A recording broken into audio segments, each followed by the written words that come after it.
अस्सलाम वालेकुम and good evening everyone. एक नया दिन, एक नई उम्मीद, नए जोश, नए इरादों के साथ किरण आपके सामने।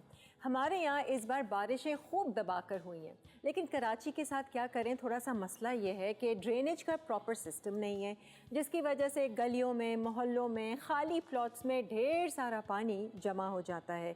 और फिर वो ना सिर्फ सड़कें ख़राब कर रहा होता है, बदबू फैला रहा होता है, बल्कि हमारी सेहत भी मुतासिर कर रहा होता है। मक्खियाँ हो, मच्छर हो, डेंगू हो, बुखार हो, मलेरिया हो, तरह तरह की बीमारियाँ जो है ना, उनका हम शिकार होने लगते हैं। या तो हमारी इम्यूनिटी इतनी कमज़ोर हो गई है कि हमें फ़ौरन से ये चीज़ें और जो वायरल इन्फेक्शंस होते हैं वो लग जाते हैं। किस तरीके से हम इनसे बच सकते हैं? आजकल तो वैसे भी हमारे यहाँ कराची में तो हर कोई डरा हुआ है बाहर बैठने से। बाज़ नहीं आ रहे हैं, बैठ बाहर ही रहे हैं, लेकिन कुछ ना कुछ एहतियाती तदाबीर शायद कर रहे होंगे या फिर अल्लाह मालिक के हवाले से करके बैठ जाते होंगे। बट सबको ये ज़रूर पता है कि डेंगू बहुत ज़्यादा फैल रहा है। आज हम डेंगू के हवाले से ही बात करेंगे, मुख्तलिफ बुखार के हवाले से बात करेंगे। एक तो ये नहीं पता चलता कि ये जो बुखार हमें हो रहा है ये है किस चीज़ का, और जब तक हम ठीक से डायग्नोज नहीं कर पाते हम खामा में बस पेन किलर ले रहे होते हैं, बुखार की दवा ले रहे होते हैं। तो आज सारी डिटेल हम आपको जानकारी देंगे, डेंगू, मलेरिया, फ़ीवर, क्या क्या बीमारियां चल रही हैं बारिशों के इस सीज़न में। इस पर बात करने के लिए आज हमने दावत दी है डॉक्टर उज़मा को, फैमिली फिजिशियन है। आइए जी, इनको वेलकम करते हैं। अस्सलाम वालेकुम डॉक्टर, कैसी हैं उज़मा? खैरियत से हैं? अल्लाह का शुक्र। भाई बहुत फैल रहा है ना? बिल्कुल। हम और आप बचे हुए हैं? नहीं, मैं अभी मैं गई थी लास्ट 2 हफ्ते पहले मैं खुद शिकार हो चुकी हूँ डेंगू का। माशाल्लाह। कहाँ पर बैठी थी आप? नहीं बैठी तो मुझे वाकई खुद नहीं पता चला था, और मेरी तबीयत अच्छी खासी ख़राब हो गई थी कि बस मुझे लग पता गया कि ये होता क्या है। एक तो पहले आज तक मैंने पेशेंट का एक्सपीरियंस किया था, लेकिन जब मुझे खुद पता लगा ना, जो हम कहते हैं वो हड्डी तोड़ के जो पेन होता है, वो वाकई वैसी पेन था। ओहो, तो अच्छा, ये फर्स्ट टाइम हुआ आपको डेंगू? मुझे फर्स्ट टाइम हुआ था। और आपने फौरन से डायग्नोज कर लिया था कि ये डेंगू लग रहा है? तो नहीं हुई, थोड़ी सी लापरवाही मेरी तरफ से हुई। मैं उसको समझती रही कि एक वायरल है, जो मैं इसको जो पैरासिटामोल थी वो मैं लेती रही। समझते हैं ये। अब क्या हुआ कि उसमें ना मैं थोड़ी सी, मुझे नकाहत भी हो रही थी, वो डाइट वगैरह भी थोड़ी मेरी बेहतर नहीं थी, तो एकदम से मुझे चक्कर आए। फिर वो मेरे टेस्ट वगैरह हुए तो उसमें आया कि वो डेंगू वगैरह। अच्छा, डेंगू का टेस्ट आपने करवाया? हाँ, बिल्कुल ठीक। वो ब्लड टेस्ट होता फौरन ही आ जाती है उसकी रिपोर्ट? तकरीबन 12 से 24 घंटे लगते हैं। CBC भी हमने उस CBC पे जो प्लेटलेट्स के काउंट होते हैं ना, वो थोड़े डिक्रीज होने लग जाते हैं। और इसका स्पेसिफिक टेस्ट होता है, जैसे NS1 के नाम से होता है, या PCR करवाते हैं। अच्छा, तो उस पर हमें इसका प्रॉपर डायग्नोसिस हो जाती है कि ये डेंगू है। अच्छा, और कितने दिन आपको रहा ये शदीद दर्द? आपको मैं अगर बताऊं, ये 3 हफ्ते पहले की बात बता रही हूँ, मुझे कमजोरी अभी तक है। अच्छा, देखिए, एक डॉक्टर तो हैं ही ये, लेकिन एक डेंगू पेशेंट से भी हम बात कर रहे हैं। जरा जानकारी कि इसके आफ्टर इफेक्ट्स भी होते हैं, ये कब थोड़ा तक सा अभी तक है, और उसको रिकवरी टाइम है इसका। देखिए, इसके कुछ फेजेस होते हैं ना। अच्छा। अमूमन लोगों को माइल्ड ही इसका अटैक होता है कि उसमें फीवर हुआ, और जो कि 2 से 4 रोज़ में ख़त्म हो गया। लेकिन कुछ लोग हैं इसके क्रिटिकल फेज़ या क्रूशल फेज़ में भी जाते हैं, और फिर खुदा न खास्ता जिसमें ऑर्गन फेलियर की तरफ चले जाते हैं, जिसमें लिवर फेल हो गया या किडनी फेल हो गया की कमी की वजह से। जी, क्योंकि ये सारे ऑर्गन के अंदर भी जाके इफेक्ट कर रहा होता है ना। और फिर उसके बाद रिकवरी फेज आता है इसका। अच्छा। तो अब ये है कि अल्हम्दुलिल्लाह मैं रिकवरी फेज में आ गई हूँ। तो लेकिन ये अगेन इसमें ये है कि डाइट के साथ साथ हाइड्रेशन बहुत अमल दखल है। हाइड्रेशन आपने बहुत ज़्यादा अच्छी। ये तो हम सारी चीज़ें आपसे जानेंगे कि भाई क्या करना चाहिए अगर किसी को हो जाए। सबसे पहले तो मुझे बताएं, कौन किस तरह के लोग होते हैं जिनको जल्दी इस तरह के वायरल इन्फेक्शन हो गया, ये डेंगू, मलेरिया हो गया, हो जाता है? अच्छा किरण, देखें, ये बेसिकली जिन लोगों की कुव्वत मुदाफ़ियत कमज़ोर होता है, ठीक है, उन लोगों को किसी भी किस्म का वायरस बहुत आसानी से अटैक कर सकता है, चाहे वो वायरल हो, चाहे वो बैक्टीरियल हो, फंगल हो, क्योंकि उनकी जो डिफेंस मैकेनिज्म है वो कमज़ोर पड़ा हुआ है। और उम्र की कोई कैद नहीं है, लेकिन अमूमन ये होता है कि जो छोटे बच्चे हो गए 5 साल से कम उम्र, हमारे 60 साल से ज़्यादा के जो अफराद होते हैं, या जो ख़वातीन प्रेग्नेंट होती हैं, उनकी इम्यूनिटी उस टाइम लो होती है। अच्छा। तो ये लोग ज़्यादा इन्फेक्शन को लेने के इनके चांसेस ज़्यादा होते हैं। लेकिन जिस किसी की भी इम्यूनिटी किसी भी एज में कम होगी, किसी को भी कोई सा भी वायरस या बैक्टीरिया अटैक कर सकता है। बिल्कुल। और इम्यूनिटी को अच्छी करने के लिए, बेहतर करने के लिए खाना पीना देखिए बहुत सारे फैक्टर्स आते हैं, ये हम बार बार कब तो बहुत डिस्कस करते हुए आ रहे हैं। अब बात ये है कि हम इस पे अच्छे से अमल करें। सही है। जिसमें हमारा देखिए हाइड्रेशन, पानी का इस्तेमाल, अगेन मैं कहूँगी सर्दी का सीज़न आ रहा है, पानी हमारा ना होने के बराबर हो जाता है, ठीक है। तो पानी का इंटेक बहुत अच्छा रखें। जब कभी आपको फीवर हो या इस तरह की कमज़ोरी हो तो प्लीज़ डॉक्टर से कंसल्ट कर लिया करें, प्रॉपर डायग्नोसिस हो जाए। जितनी अच्छी जल्दी डायग्नोसिस होती है उतनी अच्छी आपकी रिकवरी हो जाती है। ये गलती हम सभी करते हैं। सब करते हैं। मैं बुखार होता है, हाँ ये देखें डॉक्टर भी बैठे, डॉक्टर होके मैंने ये गलती की है, तो मैं ये बताऊँ कि आप लोग गलती ना करें। बिल्कुल सही कह रहे हैं कि कभी कभी होता है ना कि हम लापरवाही में थोड़ी सी लेजीनेस हो रही है कि हम कल करा लेंगे, लेकिन ऐसा ना करें। अपनी सेहत को प्रायोरिटाइज बुखार की आप मुझे बताइए कि आपको क्या हाई फीवर एकदम से हुआ था? जैसे बिल्कुल हाई ग्रेड फीवर था, सर्दी देके मुझे बुखार हुआ। मैं ये समझी कि शायद हो सकता है कोई, अच्छा मेरे जहन में था कि सर्दी देके बुखार चढ़ा है, मलेरिया ना हो। ठीक है। तो मैं कहा 1-2 दिन वेट करती हूँ, वायरल भी हो सकता है ना। अब वो वेट करने में कुछ चक्करों में बंदा होता है ना कि बस अपनी सेहत को मैंने प्रायोरिटाइज नहीं किया, दूसरे कामों में लगे। जब मैं गिरी और मुझे होश आया तो फिर टेस्ट हुए तो उसमें तो मेरी चीज़ पॉजिटिव थी। तो ये गलतियां आप लोग ना करें। आप लोग प्लीज़ प्रायोरिटाइज करें। अब जब कभी फीवर हो ना, चले आपने एक दिन तो इंतज़ार कर लिया, लेकिन उससे ज़्यादा इंतज़ार ना करें, डॉक्टर के पास जाएं ताकि आपकी तशखीस टाइमली हो सके। सही है, वरना तो जितना हम डिले करेंगे उतना ही प्रॉब्लम, कॉम्प्लिकेशंस भी बढ़ सकती हैं। अब क्या है क्या नहीं है, तो ये चीज़ है कि जितनी अर्ली हो जाएगा ना, डॉक्टर कि वायरल है तो कैसे ट्रीट करना है, बैक्टीरियल है तो कैसे ट्रीट करना है, मलेरिया है तो कैसे ट्रीट करना है। हाँ, ये भी तो ज़रा जानकारी हमें होनी चाहिए।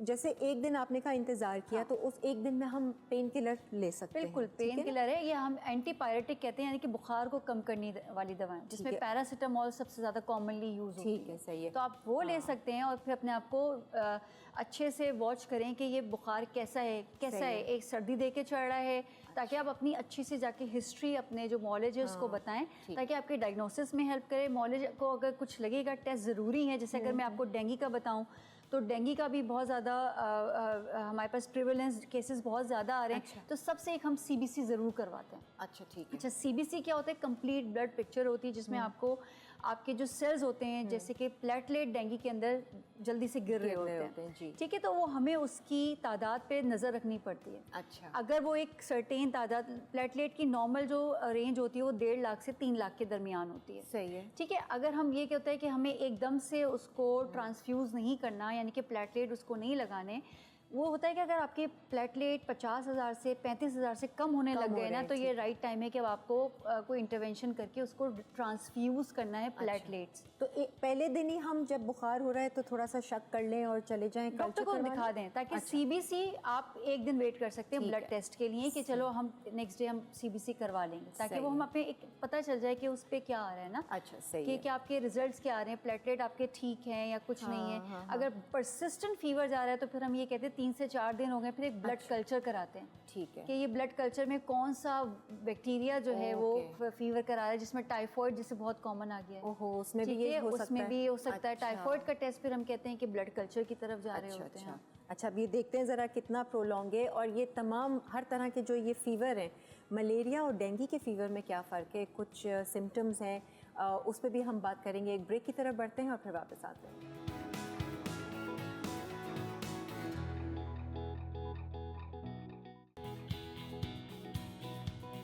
आ जाए जी, वेलकम बैक। मैं डॉक्टर उज़मा से उन्हीं का एक्सपीरियंस जान रही थी और मैं इनको यही कह रही थी, मैंने कहा मुझे कहना नहीं चाहिए, लेकिन वाकई में जो गुजरता है ना उस बीमारी से या उस दर्द से, वो ठीक से बता पाता है। And you being a doctor, आपने तो खुद एक्सपीरियंस किया, तो आप बहुत अच्छे से लोगों को गाइड कर सकेंगी।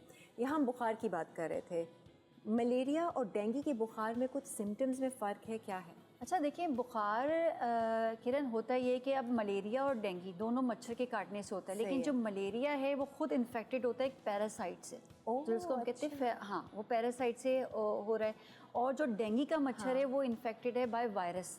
तो दोनों के जो रूट कॉज है, मच्छर खुद इन्फेक्टेड होता है। अब वो जो इन्फेक्टेड मच्छर है वो जब हमें काटेगा, और खासकर फीमेल वाला, क्योंकि वो सक करती है ब्लड, जब वो काटेगी तो वो उससे अपने बॉडी से वो ट्रांसमिट करेगी इन्फेक्टेड वायरस या पैरासाइट हमारी बॉडी में। अच्छा, ये मुझे नहीं पता था कि मच्छर भी इन्फेक्टेड होता है। मच्छर ही तो इन्फेक्टेड होता है। मच्छर ऐसा मच्छर का काम कर रहा होता है जो बेसिकली एक वायरस को या पैरासाइट को एक दूसरी जगह से हमारी बॉडी तक मुंतकिल किल किस जगह से लेता होगा मच्छर? मतलब क्या किसी इंसान से काट के उसने ब्लड? ये भी हो सकता है, मच्छर भी क्योंकि अगर for example female good point. हाँ, ये भी हो सकता है कि अगर हम इन्फेक्टेड हैं और हमें एक ऐसे मच्छर ने काटा और क्योंकि वो ब्लड सक करता है ना, तो हमारे ब्लड इन्फेक्टेड, उसमें वायरल लोड है, तो मच्छर खुद भी इन्फेक्टेड हो सकता है। तो मच्छर के जरिए दूसरी बीमारियां भी तो फैल सकती हैं। बिल्कुल फैल सकती हैं। तो मलेरिया हो गई, या मच्छर से डेंगू हो गया, येलो फीवर हो, तो बहुत सारी चीज़ें हैं जो कि मच्छर एक वेक्टर का काम कर रहे हैं, जो पहले खुद इन्फेक्टेड होता है और फिर वो आगे ट्रांसमिट कर रहा होता है। अच्छा, बहुत कम केसेस में देखा गया है कि अगर मुझे डेंगू है तो मैं आपको ट्रांसमिट करूँ, ऐसा नहीं होता। पर्सन टू पर्सन इसकी ट्रांसमिशन नहीं होती। अच्छा, ठीक है। लेकिन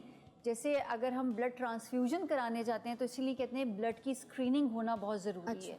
ठीक है। उसमें आपका हेपेटाइटिस के सारा देख लेते हैं, उसमें आपका अगर किसी को कोई मलेरिया है या डेंगू है, आपकी सारी, इसलिए जहाँ से भी ब्लड ट्रांसफ्यूजन हो तो स्क्रीन ब्लड आपको ट्रांसफ्यूज होना चाहिए। ओके, ताकि तो ये जो हॉस्पिटल्स में ब्लड ट्रांसफ्यूजन के लिए वो होती है, स्क्रीनिंग होती है, स्क्रीनिंग होके रखते हैं, जैसे बड़े हॉस्पिटल्स हैं, सब जगह स्क्रीन करके जब भी आपसे लिया जाता है, ऐसे हम एकदम से ब्लड को ट्रांसफ्यूज नहीं करते। इसी तरह मैं आपसे बात कर रही हूँ कि जो खवातीन प्रेग्नेंट होती हैं वो अपने बेबी को ट्रांसमिट कर सकती हैं। अच्छा, तो उनके लिए इसलिए प्रेगनेंसी में थोड़ा सा बहुत ज़्यादा विजिलेंट होना पड़ता है। मच्छरों से एहतियात, मच्छरों से एहतियात। तो मच्छर इतने खतरनाक हैं। हाँ, और उनको भी खतरा है इंसानों की वजह से। अच्छा, बुखार की जो हम बात कर रहे थे, डेंगू और मलेरिया के बुखार में कोई फ़र्क है, कोई सिम्टम्स में, ये सब एक जैसे? जो डेंगू का बुखार होता है ना, उसके अंदर बहुत ज़्यादा, इसको हम बोन ब्रेकिंग फीवर भी कहते हैं, हड्डियों में बहुत ज़्यादा दर्द होता है क्योंकि इतना वायरल लोड होता है, इम्यूनिटी हमारी उसकी वजह से हमें बहुत बोन पेन होता है। कंपैरेटिवली मलेरिया के अंदर जो एक शिवरिंग, सर्दी देके बुखार चढ़ता है, वो थोड़ा सा पैटर्न डिफरेंट है। अच्छा, इसमें शिवरिंग नहीं होती? इसमें हल्की फुल्की शिवरिंग होगी, शिवरिंग तो इसमें भी होगी, लेकिन मलेरिया के अंदर ज़रा शिवरिंग ज़रा ज़्यादा होती है। इसमें हड्डियों में दर्द बहुत बहुत ज़्यादा होगा। वैसे तो फीवर में दर्द हड्डियों में होता ही है, फीवर पेनफुल होता ही है, लेकिन इसका फीवर मैं आपको इसलिए बोल रही हूँ कि अगर मैं अपना कंपेयर करूँ तो इसमें आपका बोन पेन बहुत ज़्यादा होता है और वो रहता है, फिर आपको अपनी डाइट के थ्रू और अपनी थोड़ा सा रेस्ट जितना आप अच्छा करेंगे, हाइड्रेशन का ख्याल है, डाइट अच्छी से अच्छी आप लें, जिसमें जैसे कि विटामिन सी जिनके अंदर ज़्यादा होता है। आपने क्या किया अपनी डाइट के लिए, कैसे इम्प्रूव किया? सबसे पहले तो किरण मैं आपको एक बताऊं कि मुझे डेंगू हुआ था तो 2-3 लोगों ने मुझे भी कहा था पपीते का पत्ता लेके आ जाएं। हाँ, ये है। और आप जो है ना इनको 3 दिन पिएं। तो पहले तो मैं इनको थोड़ी देर पीस के जो पीना पीस के, ठीक है। तो मैंने कहा पपीते का पत्ता, एक तो मुझे सोच के ही वो हो गई। फिर मैंने उसको देखा, मैंने कहा अच्छा आप देखिए, मैं भी थोड़ा सा कंफ्यूज हो गई। ठीक है। मैंने कहा यार पपीते, चलो फ़ायदा हो जाए शायद। फिर मैंने कहा नहीं यार, फिर मुझ में और लोगों में फ़र्क क्या रहेगा। देखिए आपने ट्राई नहीं किया? फिर मैंने सर्च किया ना, मैंने कहा भाई देखें इसको कि किरण मैं ऐसी बिला वजह में कैसी चीज़ इस्तेमाल कर लूँ।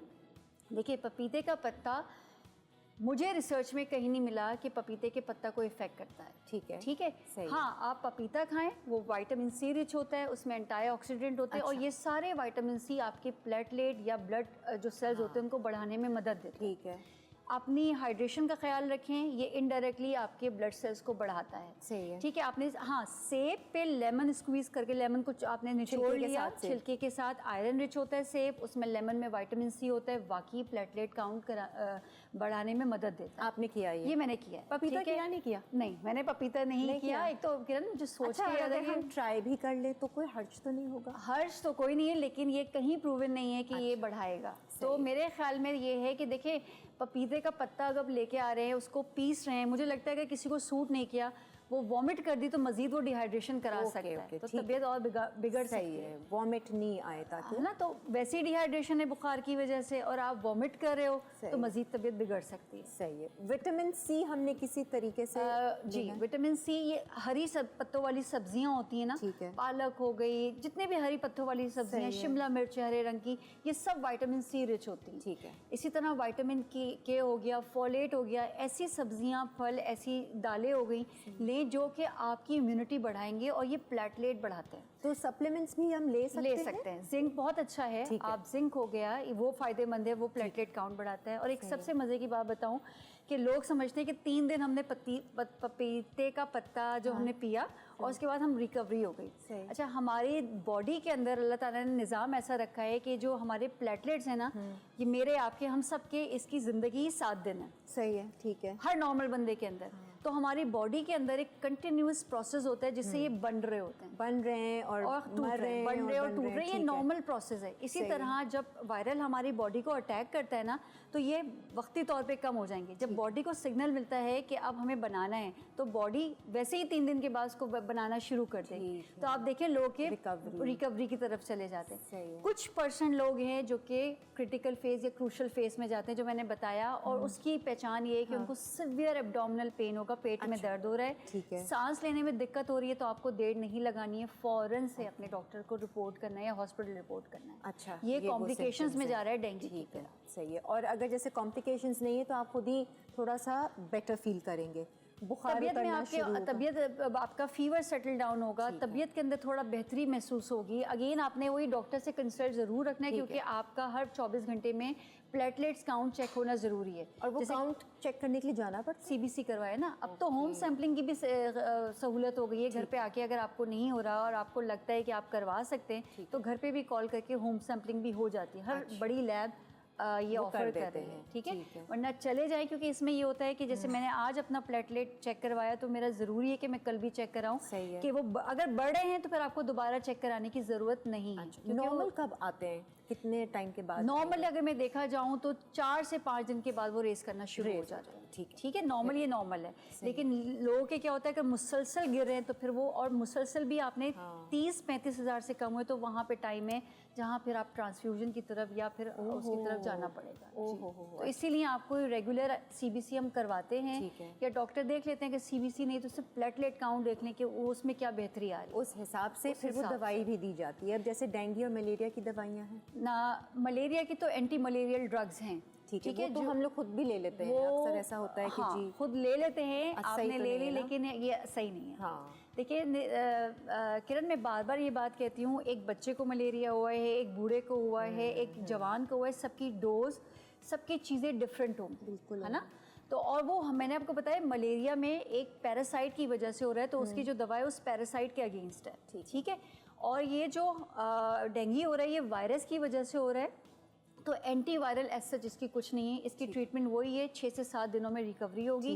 रेस्ट करना है, अच्छी डाइट लेनी है, जितना आप आराम करेंगे, जितना आप हाइड्रेशन आपकी अच्छी होगी, उतनी अच्छी आपकी नींद आपकी होगी, उसमें आप रिकवर करेंगे। तो मलेरिया की ये जो हम अक्सर दवाई ले लेते हैं, अच्छा भाई बुखार है, अच्छा हाँ ठंड हो रही है, हाँ चलो ले लो, इसका कोई नुकसान भी? बहुत नुकसान है। देखिए आपने बताया था इम्यूनिटी अगर हम बात करें कैसे कम होती है, बेजाब दवाइयों का इस्तेमाल, ये इम्यूनिटी कम करता है। सही है।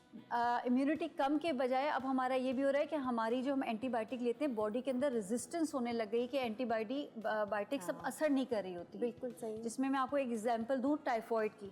आपको पता है पाकिस्तान के अंदर इस वक्त टाइफॉइड की वो वाली स्ट्रेन है जो कि अच्छी बड़ी एंटीबायोटिक को भी रिस्पॉन्ड नहीं करी, और इसका एक वजह जो है वो ये है बेजा एंटीबायोटिक का इस्तेमाल, उसका कोर्स कंप्लीट नहीं करना, ये बहुत ज़्यादा लोगों के अंदर देखा गया। आप देखिए एक डोज, ये मैं एक्सपीरियंस करती हूँ कि आपको मैंने दवा लिख के दी है, आपको समझाते हैं कि कम से कम 3 दिन आपने कोर्स कंप्लीट करना है। एक खुराक से अगर फ़ायदा हो गया, कहते हैं हमें फ़ायदा हो गया था, तो हमने दोबारा ली नहीं, घर में रखी हुई है, वो एक्सपायर हो जाएगी, लेकिन वो डोज कंप्लीट नहीं करते। लेकिन इसका नुकसान ये होता है कि नेक्स्ट टाइम अगर आपको कभी वो इन्फेक्शन होगा तो फिर वो दवा आप पे असर ही नहीं करेगी। और मैंने ये भी सुना है कि जब एंटीबायोटिक आप खाते हैं, वो जो हमारे गट में बैक्टीरिया होते हैं ना, जो गुड बैक्टीरिया होते हैं, वो भी वो वॉश आउट कर देता है। बिल्कुल। और उस वजह से सारी आपकी इम्यूनिटी लो हो जाती है, सारी गट प्रॉब्लम, हेल्थ प्रॉब्लम, इन्फ्लेमेशन, बिल्कुल सब शुरू हो जाता है। बिल्कुल। तो एंटीबायोटिक से तो मम्मी का तो मुझे याद है हमेशा से, नहीं एंटीबायोटिक कोई ज़रूरत नहीं है, वो अब भी ना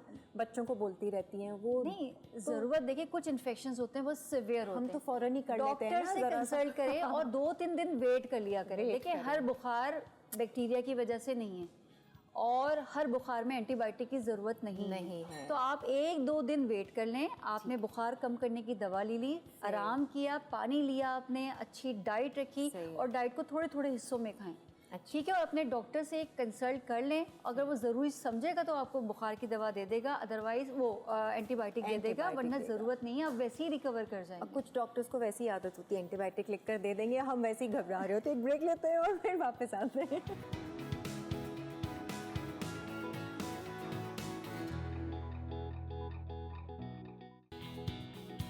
आ जाए जी, वेलकम बैक। और हम अभी यही डिस्कस कर रहे थे, डॉक्टर उज़मा आज हमारे साथ हैं। मैंने कहा डॉक्टर्स के पास हम जाते हैं और वैसे तो हम घबरा रहे होते हैं एंटीबायोटिक, लेकिन अगर डॉक्टर ही लिख कर दे दे तो बड़ा प्यारा जवाब दिया मुझे डॉक्टर उस्मा ने, ज़रा बताइए।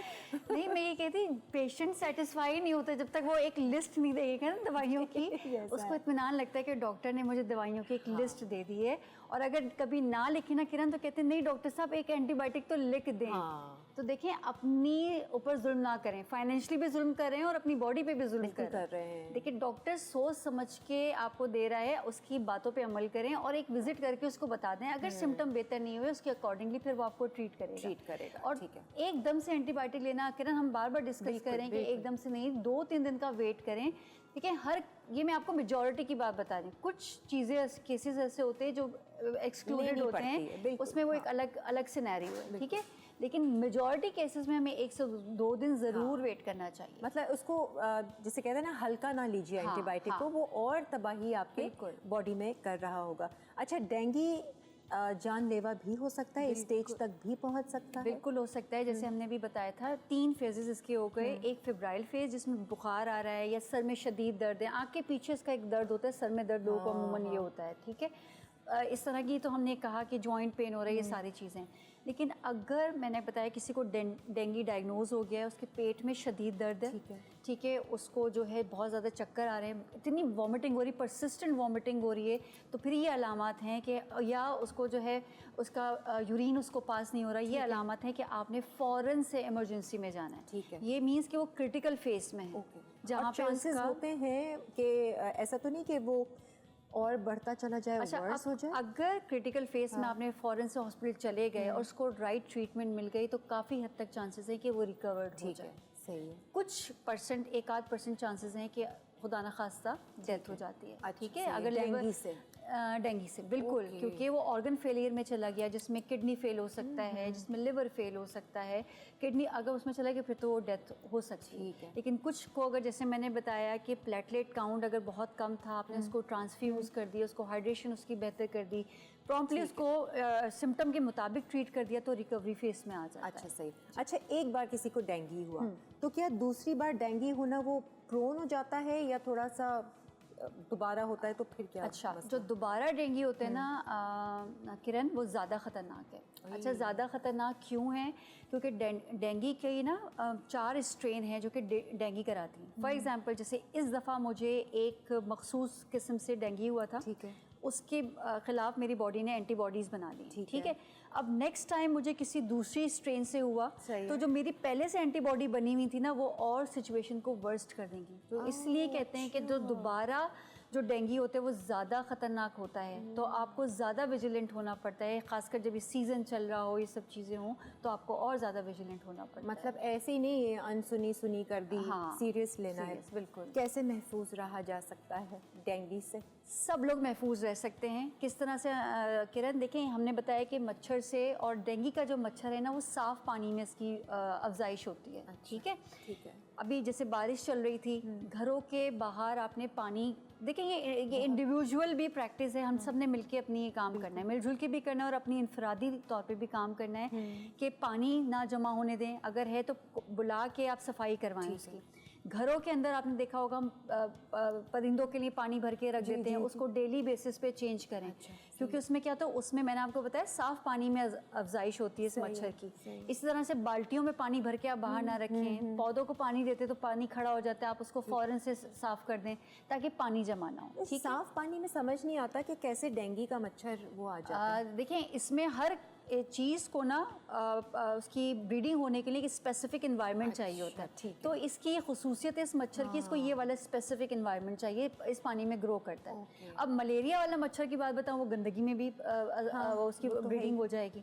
इसकी ये कहते हैं कि ये साफ़ पानी में करता है, तो घर के अंदर ही मतलब आपके हो सकता है डेंगू का मच्छर? बिल्कुल हो सकता है, क्यों नहीं हो सकता। और इसका एक होता है काटने का जो टाइम होता है वो सुबह फजर के टाइम या मगरिब के टाइम, कहते हैं कि वो दिन सुबह ज़्यादा काटने का, लेकिन काट के किसी भी टाइम सकता है, लेकिन उस वक्त ज़रा थोड़ा सा इसका जो होता है एक्टिविटी। जब साफ पानी में समझे डेंगू का मच्छर पैदा हुआ तो वो तो कहीं से इन्फेक्टेड नहीं है, जब आप कह रही हैं कि वो मच्छर इन्फेक्टेड होता है और फिर वो इन्फेक्शन हमें डेंगू फैलाता है, तो वो बेचारा तो अभी पैदा हुआ है, तो हमें कैसे इन्फेक्ट करेगा? नहीं, अब वो उसमें देखें, अब इसका पूरा एक दिमाग में आया। बेसिकली होता क्या है, जो फीमेल मॉस्किटो होती है वो अपने जो एग जो बेसिकली अंडे जो देती है वो साफ पानी में देती है। ठीक है। अब इन्फेक्टेड जब मॉस्किटो ने जो अंडे दिए वो इन्फेक्टेड ही होंगे ना। ठीक है। अब वो जाके जब किसी को बाइट करेंगे उसमें से जो निकलेगा मॉस्किटो, वो जो उसको बाइट करे वो इन्फेक्टेड, वो फिर आगे जाके उसको इन्फेक्ट करेगा। Okay okay. अच्छा, पानी नहीं रहने देना है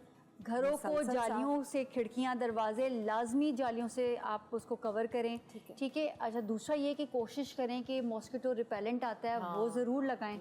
ठीक है। और दूसरा आपने फुल आस्तीन पहननी है। कवर जितना हम प्रोटेक्शन कर सकते हैं अपनी तरफ से पूरी कोशिश करें, और घर में सफाई सुथराई का ख्याल रखें तो बहुत इससे हम बच सकते हैं। कोई देसी टोटका आप करती हैं डॉक्टर उज़मा अपने घर में मच्छरों और मक्खियों को? वैसे मैं बताऊँ, अम्मी मेरी एक करती थी, वैसे मैंने एक आध दफ़ा ट्राई किया है। वो एक धुनी टाइप की देते हैं और उससे मच्छर भाग जाते हैं। वो क्या मुझे नहीं उसमें पता काला लुबान और लुबान की और हरमल, हाँ कुछ इस तरह करके वो शायद धुआं होता है। वो मैंने देखा है, वैसे मैंने एक आध दफ़ा देने की कोशिश की, जब बहुत ज़्यादा मच्छर मैंने देखे तो मच्छर भाग गए थे। हाँ, हमारी सोसाइटी में ना वो पूरी सुजुकी चलाते हैं जो मच्छर मार कोई दवाई होती है, स्प्रे होता है। तो वही ना, अगर ये आप इनको बुला सकते हैं। वैसे मैंने धुनी से देखा था, फर्क पड़ा था। वो काला लुबान और उसकी करके दी थी, तो एक करने में कोई हर्ज नहीं, कोई नुकसान हुआ नहीं था। नहीं, अच्छी बात है ना, हम एहतियात कर और थोड़ा सा एक अच्छी सी एक स्मेल भी घर में आ गई थी, वो जो उसकी एक लुबान की थी ना। सही है। तो और बाकी ये कि मैं नोट किया था कि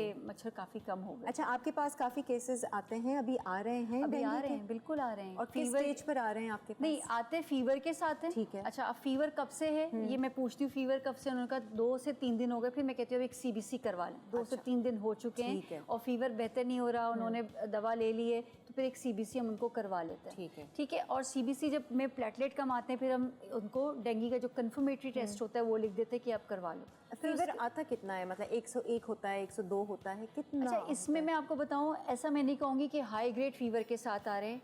100 के साथ भी आए, ठीक है, 101 के साथ भी आए, 102 के साथ भी आए। वैसे अगर डेंगू का देखा जाए, थोड़ा 102 हाई ग्रेड फीवर होता है। ठीक है। और ये बढ़ता है? हाँ, अगर आप जाहिर सी बात है कोई आप इनकी एंटीपायरेटिक यानी कि बुखार को तोड़ने की दवा नहीं देंगे तो यूजुअली बढ़ेगा, क्योंकि हमारा जो एक टेम्परेचर कंट्रोल वाला सिस्टम है वो थोड़ा सा एज आ उसको आप कह लें प्रोटेक्टिव तौर पे टेम्परेचर बढ़ा रहा होता है। मतलब ये पूरे इसकी फिजियोलॉजी है, क्यों बढ़ रहा होता है, क्या है, तो उसको हमें कम करना होता है उस चीज़ को ना। तो हमने पैरासिटामोल जैसे हो गई। अच्छा, दवाई से याद आई, जिन लोगों को डेंगू का खदशा है प्लीज़ प्लीज़ एस्पिरिन का इस्तेमाल ना करें, ना आइब्रोब्रोफिन, क्योंकि डेंगू के अंदर प्लेटलेट कम हो रहा होता है, जिससे ब्लीडिंग होने के चांसेस होते हैं। तो अगर हम एस्पिरिन या आइब्रोब्रोफिन ले लेंगे तो क्या होगा, ब्लीडिंग ज़्यादा हो सकती है। तो जब आपको फीवर है, सिर्फ और सिर्फ पैरासिटामोल लेना है, आपने एस्पिरिन का इस्तेमाल बिल्कुल नहीं करना जब तक कि आपके क्योंकि एज अ पेन किलर तो ब्रूफिन लेते हैं। नहीं लेनी है आपने। तो मैं आपके प्रोग्राम के उससे मैं एक मैसेज देना चाहूँगी, सिर्फ पैरासिटामोल या एसिटामिनोफेन ले सकते हैं, लेकिन प्लीज़ आइब्रोब्रोफिन और आपने एस्पिरिन नहीं लेनी जब तक कि डॉक्टर से कंफर्म ना हो जाए, क्योंकि ये आपकी सिचुएशन को मज़ीद ख़राब कर देगी, क्योंकि ये ब्लड थिनर दवाइयाँ होती हैं और ये ब्लीडिंग कॉज कर सकती हैं। ओके। अच्छा, और इसके अलावा भी कोई बुखार होता है? अगर कोई इन्फेक्शन होता है बॉडी में तो बुखार हल्का 99, जैसे अक्सर लोगों को बॉडी टेम्परेचर ना रातों में 99 हो रहा है, हरारत है। किरण, बुखार तो एक अलामत है। ठीक है। किसी चीज़ की के अंदर कोई भी अंदर कोई ऐसी फॉरेन बॉडी जिसमें आपका बैक्टीरिया, वायरस, पैरासाइट, फंगस, कोई भी ऐसी चीज़ जो कि आपकी बॉडी के लिए आपकी बॉडी का हिस्सा नहीं है, वो तो वो जाके जब जाती है ना, हमारी बॉडी का डिफेंस मैकेनिज्म एक्टिव होगा, उसके नतीजे में हमारे कुछ ऐसे केमिकल्स रिलीज होते हैं जो कि बुखार करा रहे होते हैं। ठीक है। उस टाइम पे हम कोई मेडिसिन ना लें? 99 है, बर्दाश्त करें? 99 है तो ये क्यों हो रहा है, मीन्स कि कुछ तो गड़बड़ है ना। सही है। तो आप ये अगर ये मुसलसल 99 रह रहा है, देखिए किरण, बहुत सारी ऐसी डिजीज़, मैं अब आपको बताऊं, अगर आप बुखार की बात कर रही हैं, अल्लाह ना करे, ब्लड कैंसर जो होते हैं, ल्यूकीमियाज जो होते हैं, उनकी एक प्रेजेंटेशन ना लो ग्रेड फीवर भी होता है। अच्छा। मुसलसल 3 महीने से उनको ये कि शिकायत पेशेंट ये करता है, हमें पिछले 3 महीनों से रात के टाइम पे हल्का बुखार चढ़ जाता है। अब वो उसको शायद सीरियस नहीं ले रहे होते, बुखार एक उसको देखना पड़ता है बुखार कि आपका ये मतलब एक अलामत है, आपकी बॉडी शो कर रही है कि एक रेड फ्लैग है, आपको चेक करवाएं कि क्यों आ रहा है ना। कोई ब्लड टेस्ट इसके लिए, अगर कोई नॉर्मल एक बुखार चल रहा है? देखिए, सबसे पहले तो हमारा एक बेसिक जो ब्लड टेस्ट होता है, या तो हम यूरिन DR करवा लेते हैं, या फिर हम CBC कराते हैं। कभी कभी यूजुअली लोगों को यूरिन के अंदर इन्फेक्शन होता है, उनको पता नहीं होती और उनको फीवर लो ग्रेड फीवर चल रहा होता है उनको। तो ये चीज़ भी एक हो सकती है। ज़बरदस्त जी, बहुत सारी जानकारी हमने डेंगू के हवाले से आज बात की है, कंप्लीट इन्फॉर्मेशन जिसे कहते हैं ना, कौन सी डूज हैं कौन से डोंट्स हैं, इस पर अब आपने एहतियात करनी है। Thank you so much doctor Uzma, बहुत अच्छा लगा आज की गपशप से और बहुत इन्फॉर्मेटिव थी। एक ब्रेक की तरफ बढ़ते हैं और फिर अपनी कुकिंग सेगमेंट स्टार्ट करेंगे। स्टे विद अस।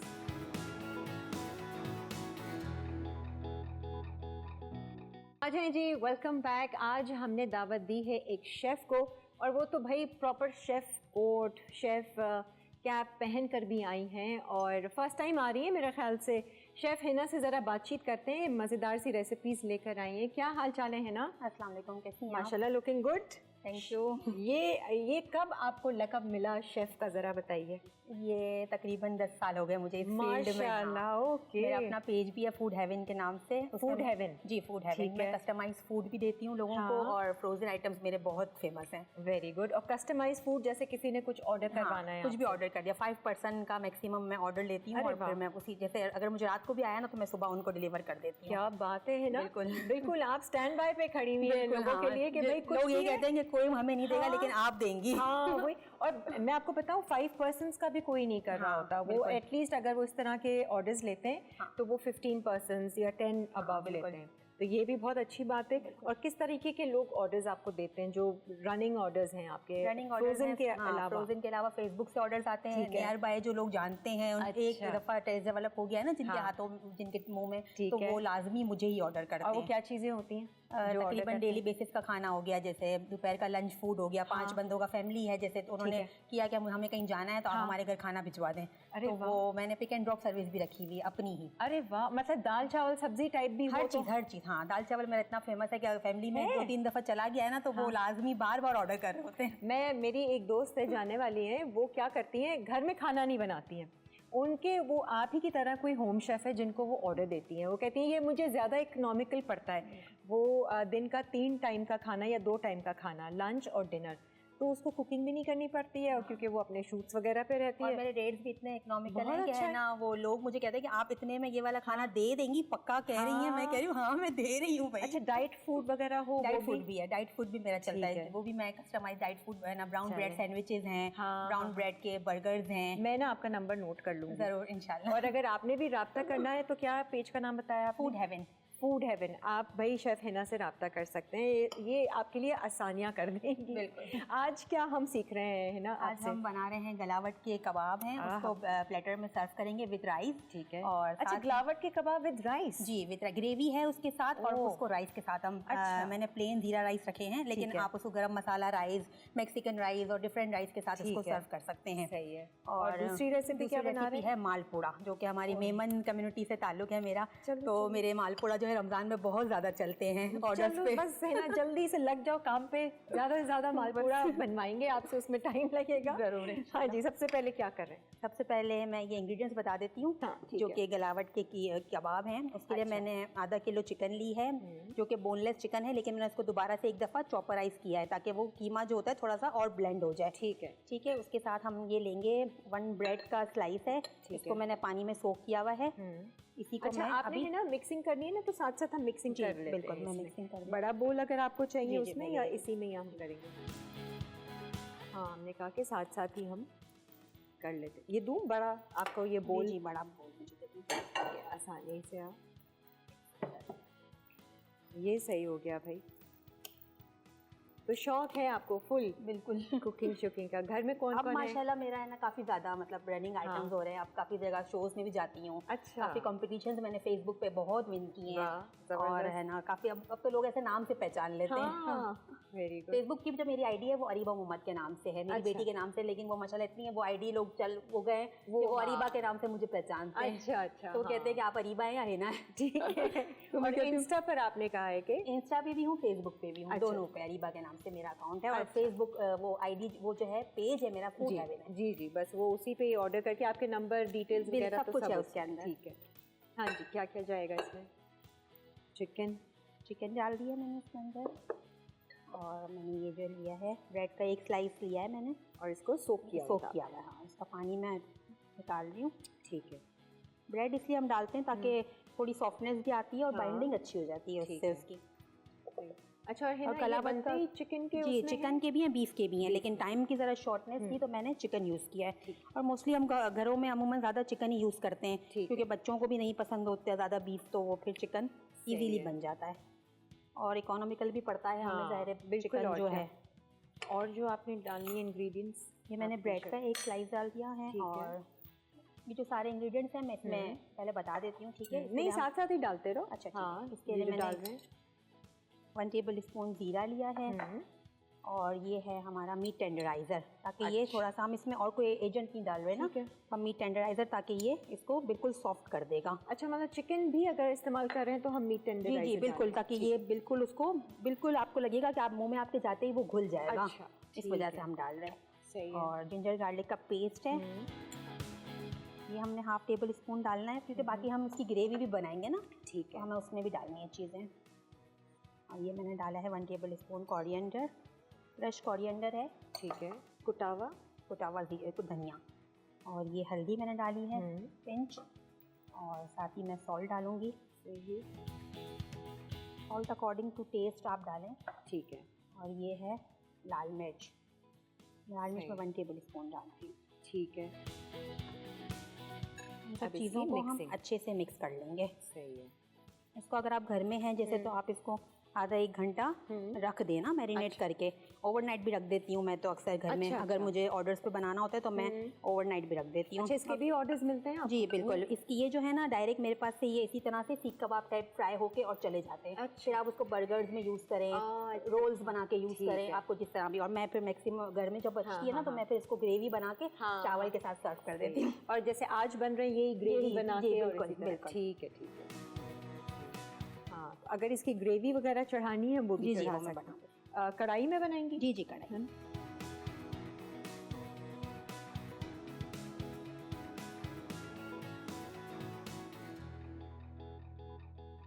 अच्छा जी, ऑयल देती हूँ मैं। और उनको हम अलग फ्राई करेंगे जो आपने कबाब के लिए वो बनाएंगी आप? जी उसको थोड़ा सा दबा। अच्छा जी, इसके लिए मैं 1 कप जितना ऑयल ले रही हूँ। साथ ही मैंने 2 प्याज ली हैं, चॉप करके रखी हुई थी। सही है, इसको मैं डाल रही हूँ, ठीक है। अच्छा, और ये जो आपने कीमा बनाया है इसको क्या शेप आप देंगी? सीख कबाब का? जी ठीक है। इसको हम कोफ्ता के बॉल्स भी बना सकते हैं। अच्छा, सीख कबाब ज़्यादा अच्छा है। सीख कबाब, हाँ, क्योंकि वो बिल्कुल ऐसा लगता है, फिर वो कोफ्ता टाइप हो जाती है। प्लेट में हम बना के इसको भी रख लेते हैं।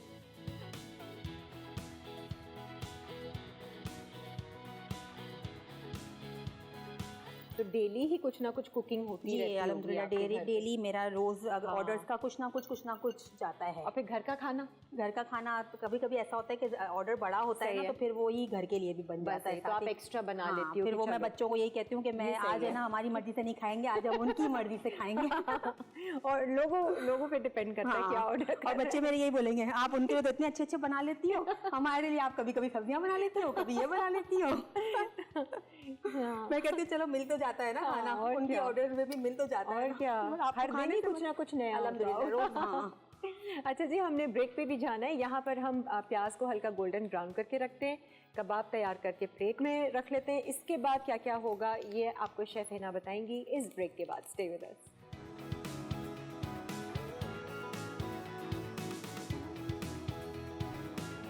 ग्लावटी राइस प्लेटर अज्जा चिकन का कीमा 500 ग्राम, क्रीम 4 खाने के चमचे, मीट टेंडराइजर आधा चाय का चमचा, नमक हस्ब जायका, जीरा 1 चाय का चमचा, हल्दी पाउडर 1/4 चाय का चमचा, लाल मिर्च पाउडर 2 चाय के चमचे, धनिया पाउडर 2 चाय के चमचे, ब्रेड स्लाइस 1 अदद, चॉप प्याज 2 अदद, अदरक लहसुन का पेस्ट 2 खाने के चमचे, दही 3/4 कप, तेल 1 कप, हरी मिर्च 2 अदद, अदरक गार्निश के लिए, चावल 250 ग्राम।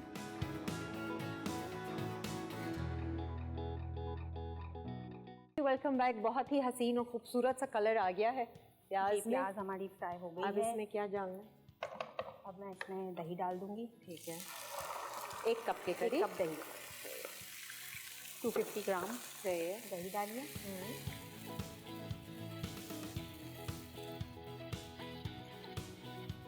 और कबाब को देख लें हमने, कबाब को मैं फ्राई करूंगी। सही है, उसके लिए भी हमने फ्राइंग पैन रख लिया है, ऑयल गरम कर लिया है। अब ये कबाब हमारे कबाब भी मैंने बना लिए हैं, ठीक है। अब मैं इसमें जिंजर गार्लिक का पेस्ट है 1 टेबल स्पून वो डाल रही हूँ। साथ ही 1 टेबल स्पून ज़ीरा है वो डाल रही हूँ, ठीक है। 1 टेबल स्पून रेड चिली है वो डाल रही हूँ, ठीक है। कोरिएंडर क्रश्ड 1 टेबल स्पून, और ये हल्दी है 1/2 टेबल स्पून, ठीक है। और सॉल्ट हम टू टेस्ट डालेंगे। सही है, वही तकरीबन सारे मसाले जो हमने चिकन वही हैं, वही में सेम डाले वही हैं। मसाले हैं। अब इन सबको हमने अच्छा सा हाँ, भून लेना है। ये मसाला पकेगा थोड़ा। जी जी, दही के साथ है ना, इसलिए हाँ। मसाला जो है पक जाएगा। साथ ही हम इसको कवर कर देंगे थोड़ी देर, पानी डाल के थोड़ा सा। पानी डालना है? मुझे दे दें जी, ताकि जले ना दही।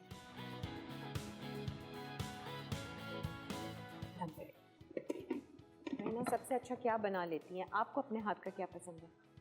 मैं सभी कुछ अल्हम्दुलिल्लाह बना अच्छी लेती हूँ। सिंगापुरियन राइस मेरे बहुत अच्छे हैं। हाँ। कभी कभी मुझे फिर ऑर्डर अगर नहीं आता तो फिर घर के लिए मुझे फिर कुछ बनाना होता है ना अच्छा। तो फिर मैं ना बना लेती हूँ। अच्छा, मेरी बेटी सिंगापुरियन। मेरी बेटी माशाल्लाह BSc में है, अच्छा 3rd ईयर अच्छा, कॉलेज उसको जाती है। शौक है बहुत ज़्यादा। हाँ, मैं कभी कभी अपने कामों में बहुत ज़्यादा बिजी होती हूँ ना, मेरे अच्छा, तो इवेंट्स फिर- होते हैं, कभी कहाँ जाना होता है, कभी ठीक है, कहाँ जाना ठीक होता है। तब वो इतनी एक्सपर्ट हो गई है, उसको कुकिंग आ गई है सारी की सारी। तो वो घर का तकरीबन अच्छा लगता होगा उसको भी। अम्मी जो घर है का बड़ी खाना, एक्टिव है। हाँ, और घर का खाना जो है ना वो फिर तकरीबन वही बना रही होती है। अच्छा, तो फिर ये होता है। चलो अच्छा, इसकी आगे की ट्रेनिंग हो गई। बिल्कुल हाँ। मैं कहती हूँ तुम तो ऐसे बोनस में सीख गई हो। हम अच्छी बात है ना। तो कोर्स करके ये करके सब कुछ नया नया सीख के हमने सीखा, लेकिन तुम्हें क्या बाय बॉन्ड मिल गया है, पैदा हुई और तुम्हें लगता है हाथ में टेस्ट डेवलप हो प्रोफेशनल घर पे है ना, घर में तो वो मौजूद सीख है। लेंगी। लेकिन घर की मुर्गी दाल बराबर होती है ना, बस वही होता है। जबरदस्त। अम्मी तो रोज बना लेती है, अम्मी तो ये रोज बना लेती है। अरे भाई, अम्मी ने किसी के लिए तो आज फर्स्ट टाइम बनाया है ना। तो बच्चों को कोई मैं यही नई चीज़ कहती हूँ, आपने हाँ। अनकरीब ट्राई की हो कि चलो ये मैंने फर्स्ट टाइम मैं करती हूँ और फिर इसके भी ऑर्डर्स अगर होंगे तो दूंगी? मेरे मलाई चिकन समोसा, मैंने मलाई चिकन समोसा काफ़ी लोग बना रहे हैं, लेकिन मेरी जो अपनी रेसिपी है वो बिल्कुल न्यू है, चेंज है, और जिनको भी ट्राई कराई है माशाल्लाह बहुत पसंद आया। अच्छा। तो बिल्कुल जैसे जब खुद तोड़ते हैं ना उसको, तो बिल्कुल चीज़ी टाइप का लुक आता है, क्योंकि उसमें चीज़ और क्रीम और मायो और हर चीज़ का फ्लेवर आता है उसके अंदर। अच्छा, फ्रोजन आइटम्स आप कह रही हैं सारे, काफ़ी हाँ, बहुत सारे, हाँ। फ्रोजन आइटम्स में समोसे हैं, रोल्स हैं। हाँ, ये तो नॉर्मल चीज़ें हो गई चिकन, ना। हाँ। हाँ, ये तो नॉर्मल चीज़ हो गई। अब ये नॉर्मल में तो लोग बोलते हैं हम बना लेते हैं, ठीक है। आप न्यू क्या देंगी हमें? तो वो ब्रेड कोन्स होते हैं, अच्छा। और बॉक्स पैटी होते हैं, वो ठीक है। उसके पिज़्ज़ा पॉकेट्स होते हैं, अच्छा, वो सारी शावरमा रोल्स हैं, इस टाइप की चीज़ें। और बर्थडे इवेंट्स होते हैं हाँ तो भी बिल्कुल, लोग हर चीज़। खानदान वाले ऑर्डर करते हैं आपको? खानदान वाले बहुत कम करते हैं। हाँ, इतना वैसे नहीं मैंने यही करते। देखा हाँ, है कि खानदान वाले इतना नहीं करते, क्योंकि खानदान में तो नॉर्मल खाना जो बन रहा होता है वो बन रहा होता है, और ऑफिस बना लेते गोइंग हैं। और जैसे वर्किंग वुमेन कोई भी नहीं है। आउटसाइडर्स होते हैं ज़्यादा जो हमें हमारे बिजनेस वो को मेरे साथ मदद जो कर असल देते में हैं। मेरे कोलीग्स है, मेरा ये सब कुछ है, तो वो सब प्रोफेशनल है, तो वो सब ज़ाहिर है उनका काम होता है, ऑफिस वर्क जाना आना उसमें सब कुछ होता है, तो वो फिर ज़ाहिर है ऑर्डर्स कर लेते हैं चीज़ें। सही है। अच्छा जी, कबाब हमने ट्राई और कर अभी लिए। शेफ डे होने जा रहे हैं काफ़ी जगह पर, तो बस इसी में हम समझे अक्टूबर पूरा बिजी ही है। अब कल तो मैंने कहा मैं देखें, शेड्यूल ये लिख पहले लूँ। ये वाले इवेंट्स एक्टिविटीज़ होती नहीं थी कभी नहीं, भी नहीं, शेफ्स बिल्कुल। के हवाले से। और मैं वाकई में मुझे लगता है कि ये मसाला चैनल ने ना इतनी ज़्यादा अवेयरनेस बढ़ाई है कि नहीं, और अच्छा भी change है, लेकर अच्छा आया भी है है। वो। मैं बताऊं, क्योंकि अच्छा इसलिए है कि जो बिल्कुल जो इन है वो तो इन ही है, लेकिन जो बिल्कुल जो लो पे हैं उनको हम इसी तरह से इन करेंगे, इसी तरह मौका मिलेगा। और मुझे तो मसाला ने फर्स्ट टाइम मौका दिया, और एक कॉल पे ही अल्हम्दुलिल्लाह उन्होंने मुझे मौका दिया। ये शो भी एक तरह से प्लेटफॉर्म है लोगों के लिए, शुरू से ही ये रहा है लाइवली वीकेंड्स में कि नए टैलेंट आए। और अब ये देखिए हमारे कबाब हो गए, हमें बहुत ज़्यादा नहीं पकाना, क्योंकि अंदर से थोड़ा सा कच्चे होंगे, लेकिन हम इसमें डालेंगे और उसको ढक देंगे। सही है, बेशक निकाल लेते हैं इसको। अच्छा, मसाला भी आपका जो ग्रेवी है वो हो गया है ना? जी जी। मैं इसको आहिस्ता कर दूँ, थोड़ा यहीं रख दें फिर बात इसी में डायरेक्ट डाल दें? जी जी, डायरेक्ट डालूंगी ताकि ये इसी में साथ पकना शुरू हो जाए। डिफरेंट सा इसका मसाला है, बहुत तेज़ है। नहीं आहिस्ता किया वैसे ऐसा है, लेकिन ऐसा लग रहा है कि तेज़ है। हाँ, सिर्फ सेंटर का चल रहा है। अब मैं इसको दोबारा ढक दूंगी ताकि ये थोड़ा सा जो कच्चापन अंदर का होगा ना वो गल जाए।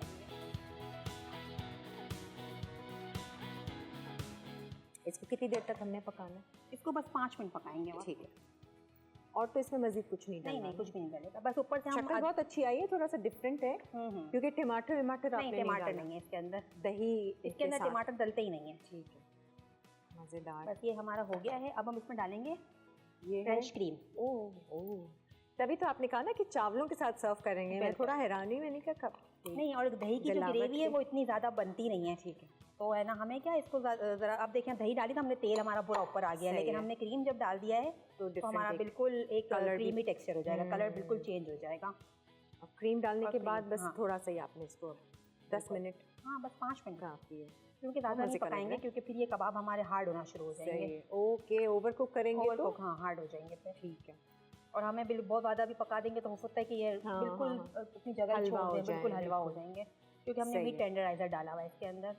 ठीक है जी, बस इसको मैं सिर्फ दम पे रखूँगी, सही है। हाँ, फिर हम हल्की आंच अदरक पर और मिर्चें बाद डाल में। के और गार्निश कर लेंगे। चावलों के साथ सर्व करेंगे। आजन जी, जब तक हम अपनी दूसरी रेसिपी के लिए क्या करना है? मालपूरा। पसंद है मीठा आपको? मुझे नहीं, बहुत कम, बहुत कम। बहुत कम। हम है ना मीठा पसंद खाने वाले लोग, मीठा खाने वाले लोग। हम खुद ही मीठे। अच्छा जी, हम ब्रेक ले लेते हैं, थोड़ा सा क्लीन भी कर लेते हैं इस एरिया को और फिर मालपूरा स्टार्ट करते हैं। जब तक आपने चीज़ें वीज़ें सेट करनी है, निकाल लें। आ जाएं जी, ब्रेक ले लीजिए। गुलावटी राइस प्लेटर अज्जा चिकन का कीमा 500 ग्राम, क्रीम 4 खाने के चमचे, मीट टेंडराइजर आधा चाय का चमचा, नमक हस्ब जायका, जीरा 1 चाय का चमचा, हल्दी पाउडर 1/4 चाय का चमचा, लाल मिर्च पाउडर 2 चाय के चमचे, धनिया पाउडर 2 चाय के चमचे, ब्रेड स्लाइस 1 अदद, चॉप्ड प्याज 2 अदद, अदरक लहसुन का पेस्ट 2 खाने के चमचे, दही 3/4 कप, तेल 1 कप, हरी मिर्च 2 अदद, अदरक गार्निश के लिए, चावल 250 ग्राम।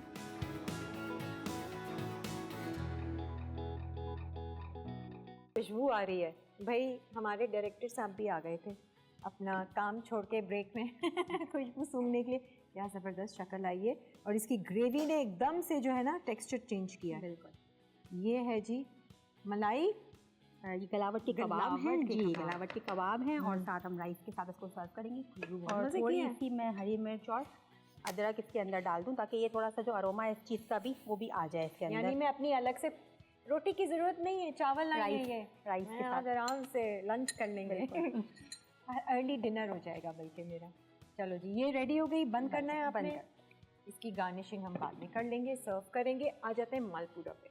ठीक है, मालपूरा के अब लिए बताएं जी, मालपूरा मालपूरा के लिए हम लेंगे ये 1 कप मैदा है। ये 1 कप से थोड़ा ज़्यादा है, इससे मैं थोड़ा सा कम कर दूंगी। ठीक है, ठीक है, मैदा, सही है। 2 अंडे हैं। इजी मीठा है ये, है जी ना? जी बिल्कुल, बस ये ट्रिकी है थोड़ा सा। हाँ, थोड़ा सा ट्रिकी ये है कि जब हम इसको पैन फ्राई जब करते हैं तो वो हाँ। टूटना नहीं चाहिए। अच्छा, एग्स हम जैसे कि हम अलग अलग करके ठीक है। डालेंगे, ताकि ये खराब अगर हो तो। हाँ, पूरी चीज़ को ख़राब ना करें। सही, 2 अंडे गए। 2 अंडे गए। इसकी जो क्वांटिटी जो होती है, जो ये मेजरमेंट्स जो होती हैं, ये हाँ। बहुत इंपॉर्टेंट होती है। सही है। अगर आपने ये सही कर ली ना तो फिर समझे बिल्कुल परफेक्ट बनेगी चीज़। अच्छा, आपने मैदा कितना लिया था? 1 1 कप मैदा, ठीक है। 2 अंडे, हाँ। 1 टेबल स्पून सोजी डालेंगे सही है। और चीनी डालेंगे हम 4 1 table cup, 4 table spoon, 4 to 5 according to जितना आप मीठा पसंद करते हैं। सही है। ये 4 to 5 जो हम डाल रहे हैं, समझो ये दरमियाना मीठा है हाँ, ना? नॉर्मल मीठा है बस। ठीक, इतना है कि बस ये है कि आप बहुत ज़्यादा ज़ाहिर है आजकल हाँ। के जो है मीठा बहुत लोग नहीं खा रहे ज़्यादा। ठीक है। और इसके साथ मैंने ये लिया है मिल्क, 1 कप जितना मिल्क हम लेंगे। ओके। और साथ ही मैं कलर को बैलेंस करने के लिए अच्छा, फूड कलर डालेंगे। ज़बरदस्त। और इसको हम, ये भी ऐसा है कि हाँ। रमज़ानों में जब चलता है ना मेरा, तो मैं ये क्या सुबह से इसको पूरा ब्लेंड करके, अच्छा। और आप अच्छा सा बड़ा सा पतीला बना के, ठीक है। क्वांटिटी यही रहती है, लेकिन जब आप प्लेस करते हैं ना उसको, तो फिर आप इसमें हमारे तकरीबन 4 से 5 बन जाते हैं। अच्छा, हाँ, तो आपको जितना बनाने हैं उसी क्वांटिटी को आप ओके, डबल करते डबल जाएं कर और दें। फिर बना लें। अच्छा, इसको ब्लेंडर में डाल के भी ब्लेंड नहीं कर नहीं दें? नहीं नहीं नहीं, क्योंकि इसी वो में। बिल्कुल पानी हो जाएगा फिर वो। अच्छा। इसका है कि दाना रहना चाहिए चीज़ों का। ठीक है। ब्लेंडर में नहीं, अपनी ब्लेंडर में अक्ल नहीं। ना लड़ाइएगा। नहीं नहीं, ऐसे ब्लेंडर में ही। नहीं, क्योंकि ये इतना गाढ़ा ब्लेंडर कभी आपका मूव ही नहीं करेगा कभी भी। इसकी आ गया कंसिस्टेंसी जो होती है वो थोड़ी सी गाढ़ी होती है। सही है। और इसको जब आप सर्व करती हैं तो क्या किसी रबड़ी शबड़ी या जी, मैं इसको मलाई के साथ हम इसको नट्स के साथ ब्लेंड करेंगे मलाई को, और फिर उसके साथ सर्व कर देंगे। क्योंकि ऑलरेडी इतना ये हमारे घर में तो मैं तो इसी तरह, बच्चे मेरे इसी तरह डायरेक्ट बस, हाँ हमें कुछ भी नहीं चाहिए। अच्छा लगता है। हाँ, वैसे ही मीठा इतना होता है, अच्छा लगता है। बिल्कुल मालपुरा। और बहुत कम जगह ये यहाँ हमारे यहाँ पर बिकता हाँ, है। बहुत कम, एक दो शॉप्स ही हैं, नहीं वहाँ ही मिलता है बस। हम धोराजी में रहते हैं जी, हम धोराजी में रहते हैं तो धोराजी में मिलता है एक दो शॉप्स पे, लेकिन बस अब मैं तो घर में ही बनाती हूँ। मेरे घर में रमज़ान में मीठे नहीं खाए जाते, सिर्फ ये और ब्रेड टोस्ट जो होती है ना, वो वाली, और सिर्फ ये। वाह, चलो जी। डेली बच्चे बोलेंगे मालपुड़े, मैंने कहा बस कर दो, रोज मालपुड़े तो नहीं खा सकते हम। अब ये दूध हमें देखना पड़ेगा कि हमें दूध देख देख के डालना पड़ता है इसके अंदर। हाँ, मैं यही देख रही थी कि कितना हमने इसको रनी। हाँ, बहुत ज़्यादा रनी नहीं रखेंगे। ठीक है, पैनकेक टाइप का, पैनकेक टाइप है बिल्कुल। अच्छा, इसको इस तरह से मिक्स करके हम फ्रिज में भी रख सकते हैं। बिल्कुल, 2-3 घंटे 4 घंटे आप रख दें इजीली। अभी हमारे पास टाइम नहीं होता, इसलिए अब फौरन बनाएंगे। नहीं, मैंने कहा बना के रख दो ताकि जैसे कभी दावत भी है कुछ ऐसा डिफरेंट। नहीं, लेकिन आप फ्राई करके ना रखें, क्योंकि वो नहीं फ्राई करके नहीं रखें, मज़ा नहीं आता। लेकिन ये कि फ्राई करके भी अगर हम दोपहर में रख देते हैं ना, गैस का इशू जैसे रमज़ानों में होता है, और रख दिया हमने तो फिर शाम तक आप हॉटपॉट में रख दें तो थोड़े नरम हो जाते हैं। हाँ, लेकिन वो फॉइल लगा लें या फिर ना कोई चीज़ रैप करके रख लें तो फिर सही रहेगी। अच्छा, इसको भी हम ऑन कर लेते हैं, इसको भी ऑन कर ताकि फ्राई करेंगे। चलिए, ये हमें दिखाएं ज़रा एक। ठीक है,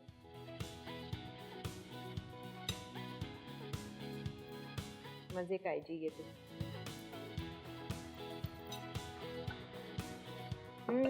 कलर वैसा आया है ना, ऑरेंज सा,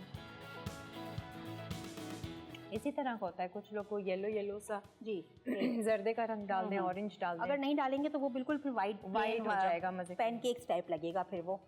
फिर हमें उसके अंदर किसी चीज़ की फिलिंग थोड़ी करनी है, वरना वो लोग फिर वो जो चीज़ बनाते हैं फीका, उसके अंदर फिर फिलिंग कर लेते हैं कोई चीज़ की। ये तो मीठा है तो ये थोड़ा सा येलो अच्छा लगता है। अच्छा, और पैनकेक जो है ना वो बिल्कुल हम मामूली सा, हाँ बिल्कुल पतला सा, उसका तो पानी ही बिल्कुल, ये जो होता है बहुत रनी होता है। और ये आपने किया है थोड़ा सा शैलो फ्राई। जी जी, हाँ, ये एक बन जाए ज़रा देख लेते हैं और फिर हम ब्रेक ले लेंगे। इसका और तो कुछ मिक्सिंग नहीं है ना, सिर्फ आप क्रीम के साथ मैं नट्स को मिक्स करूंगी और उसके साथ सर्व करूंगी। अच्छा, बस तो जरा मैं एक साइड से थोड़ा सा होने दूंगी ताकि ये आपने वो ऊपर मिक्स करना है वो भी दिखा दें ज़रा, क्रीम में जो नट्स आप मिक्स कर रहे हो, ताकि उसकी जो फिलिंग है वो भी तैयार कर दें और फिर हम ब्रेक ले लेंगे। ब्रेक में हम बाकी तैयार करके रखते हैं। नट्स जैसे आप जितने आपको लेने हो, बादाम अखरोट पिस्ता जो भी है। हाँ, ये ऐसे उठा के थोड़ा दिखा, इस तरीके से आप जिसने इसके साथ खाना है इसके साथ खाए, वरना तो एज इट इज ही। जी जी बिल्कुल, मजे का हो रहा है। हाय हाय, ऐसा ही अच्छा लगता है मुझे तो खुद, थोड़ा सा डार्क वाला ना। बिल्कुल, अब देखें जो ये जो सब चीज़ें बिल्कुल सेम क्वांटिटी की थी ना, तो वो बिल्कुल सही बनेगा। अगर हम जरा सा 19-20 चीज़ों को, जैसे केक में हम कोई चीज़ नहीं कर सकते ना, मैं बताऊंगी जब मैं चखूंगी नहीं, मैं बनाने की बात कर रही हूँ। जैसे बना वो क्या होता है, या तो फिर फैल जाता या टूट जाता। अच्छा, वो सारी चीज़ें सही। और अगर हम भी आप चीज़ें नहीं लेते तो ठीक है। चलें जी, एक रिकैप ब्रेक ले लेते हैं हम, जब तक ये मालपुरा बाकी के भी तैयार करते हैं, सजाते हैं और सर्व करते हैं। स्टे विद अस।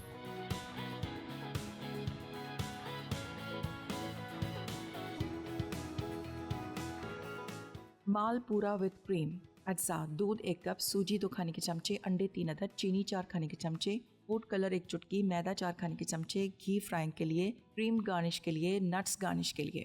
तरकीब: एक बोल में मैदा, दूध, सूजी, चीनी, अंडे और फूड कलर शामिल करके अच्छी तरह मिक्स करें, फिर आधा घंटा रख दें। एक पैन में थोड़ा सा घी गर्म करके बैटर डालें और दोनों तरफ से पकाएं। आखिर में नट्स और क्रीम के साथ गार्निश कर लें। Gulaothi rice platter. अज्जा: चिकन का कीमा 500 ग्राम, क्रीम 4 खाने के चमचे, मीट टेंडराइजर आधा चाय का चमचा, नमक हस्बे जायका, जीरा 1 चाय का चमचा, हल्दी पाउडर 1/4 चाय का चमचा, लाल मिर्च पाउडर 2 चाय के चमचे, धनिया पाउडर 2 चाय के चमचे, ब्रेड स्लाइस 1 अदद, चॉप्ड प्याज 2 अदद, अदरक लहसुन का पेस्ट 2 खाने के चमचे, दही 3/4 कप, तेल 1 कप, हरी मिर्च 2 अदद, अदरक गार्निश के लिए, चावल 250 ग्राम। तरकीब: एक बोल में कीमा, मिर्च, नमक, अदरक लहसुन का पेस्ट, जीरा, धनिया पाउडर, हल्दी पाउडर, ब्रेड स्लाइस और मीट टेंडराइजर डालकर अच्छी तरह मिक्स करें। अब एक पैन में तेल डालकर प्याज गोल्डन कर लें, फिर मिर्च और दही डालकर मिक्स करें। उसके बाद जीरा, नमक, मिर्च, धनिया और हल्दी शामिल करें और पकाने के लिए थोड़ा सा पानी डाल दें। उसके बाद कबाब बनाकर फ्राई करें। अब कबाब को ग्रेवी में शामिल करके क्रीम अच्छी तरह मिक्स कर लें। आखिर में चावलों को नमक के साथ उबालकर गलावटी कबाब के साथ पेश करें, साथ ही अदरक और मिर्च के साथ गार्निश कर लें।